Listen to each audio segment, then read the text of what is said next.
Bonjour à tous, merci de nous retrouver sur Acteurs Publics TV. J'ai le plaisir d'accueillir Caroline Alazard. Bonjour. Bonjour. Déléguée générale de l'association du Train du Climat. Le Train du Climat qui était stationné à Paris, gare de l'Est, en décembre, en marge du sommet mondial sur le climat de Paris. Quel bilan faites-vous de cette exposition ? Alors, le Train du Climat, c'est un projet de partage de connaissances sur les enjeux et les solutions au dérèglement climatique, avec une spécificité des scientifiques et des professionnels de la médiation culturelle, les messagers du climat, qui accompagnent les visiteurs tout au long de l'exposition. Ce que j'ai retenu de la gare de l'Est, c'est cette capacité du train à la rencontre.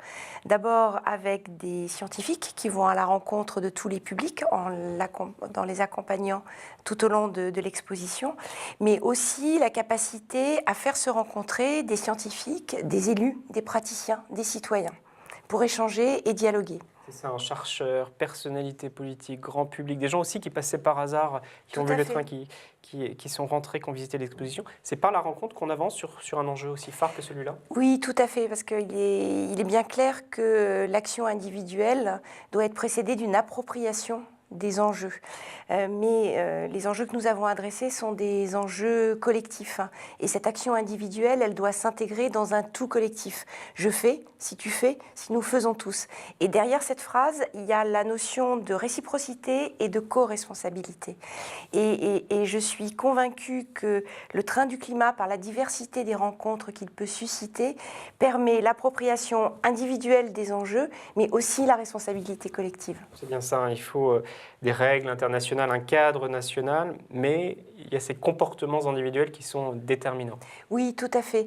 Et pour les changer, il faut que nous diffusions tous, que nous transmettions tous une culture du climat. Parce que la culture, qu'est-ce que c'est ? Ce sont des savoirs, des savoir-faire, des valeurs aussi, qu'on partage ici et maintenant, mais c'est aussi un héritage qu'on transmet aux nouvelles générations.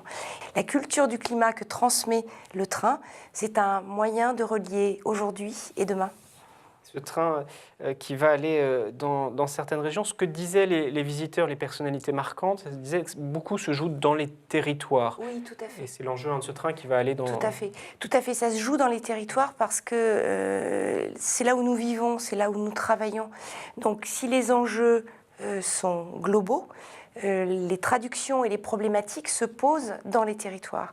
Et les territoires ont désormais une marge de manœuvre très importante pour pouvoir mettre en œuvre des solutions. Alors justement, quelles sont les prochaines étapes ? Qu'est-ce qui va se passer maintenant ? Alors le train va s'élancer en 2018 et 2019 dans les régions de France. Et la première région qui va accueillir le train sera la Nouvelle-Aquitaine, qui est quand même la région la plus impactée en France dès aujourd'hui par le dérèglement climatique.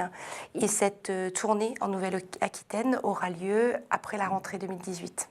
Dernière question, Caroline Alazard, toutes ces personnes qui sont venues, Brune Poirson, Jean Jouzel, évidemment, on disait il y a urgence, il faut agir, il y a une inquiétude, mais il y a aussi beaucoup de raisons d'y croire. Il faut être optimiste. Ah, bien sûr qu'il faut être optimiste quand on voit le foisonnement des initiatives. Donc, on continue et surtout, on lâche rien. On lâche rien, le message est passé. Merci beaucoup, Caroline Alazard. Merci à vous. Au revoir. À bientôt sur Acteurs Publics TV.